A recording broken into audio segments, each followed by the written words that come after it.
My name is Barry Hansen, and I'm the Reconstruction Project Manager for the Long-Term Recovery Group. I've been working on both the Carlton Complex fires and most recently now also the Okanagan fires. So last year when we started off, we started with phase one of the fire rebuild, which was just the Carlton Complex fires.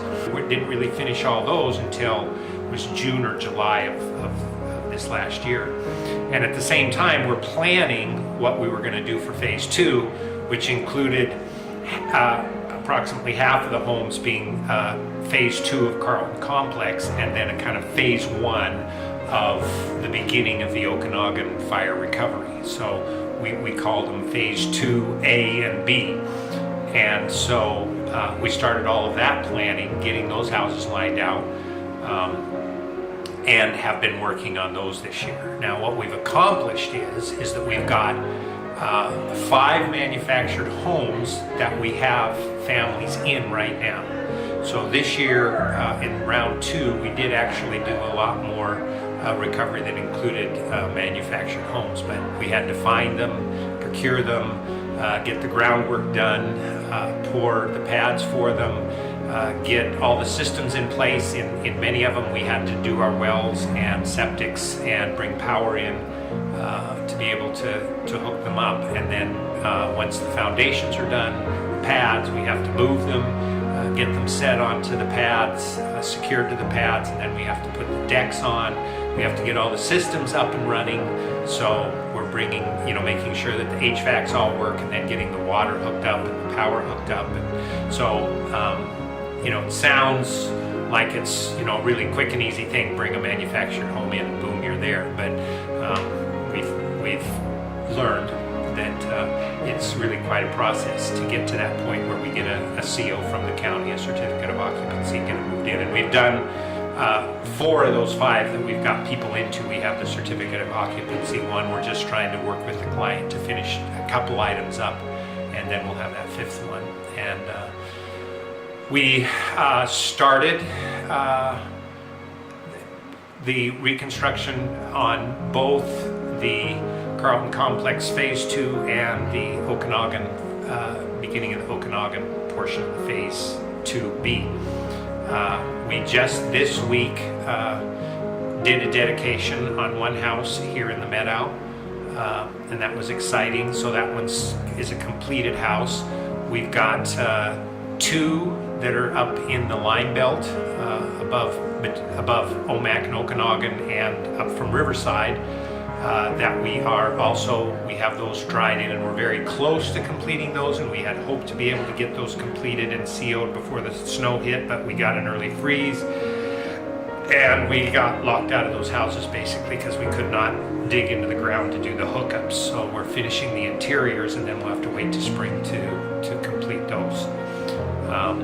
And we'd started one house outside of Brewster and one north of Riverside, almost into Tonasket. And both of those we've got dried in.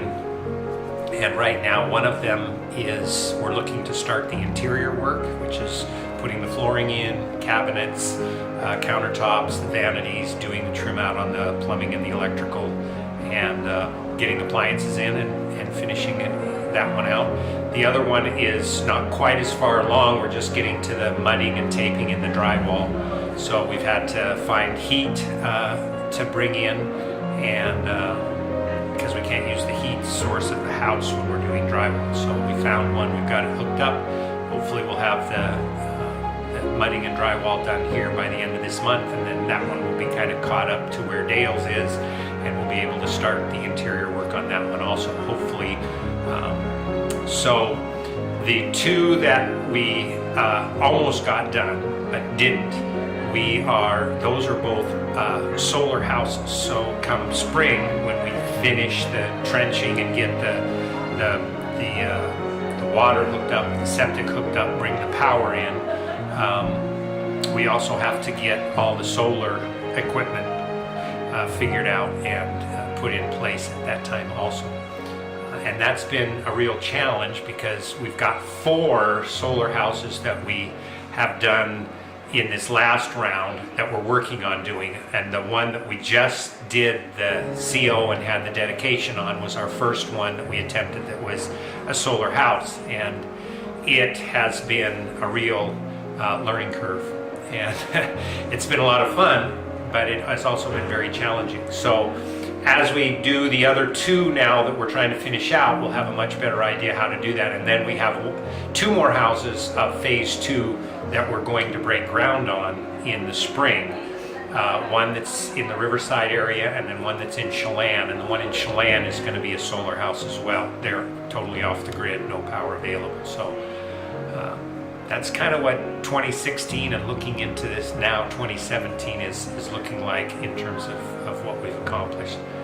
We feel real good about what we have got done,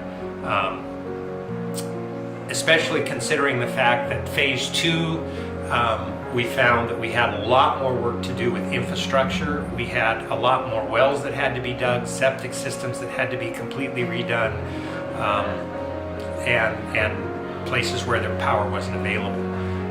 So we had a lot more work that we had to do up front and expenses to be able to get to the point where we are now.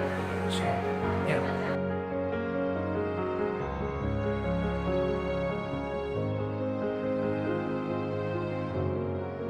So if we have the need for the homes, we know if we identify the homes that have the need, and we feel that we have that, we are in the process of raising the money now for phase 3, and we're on our way.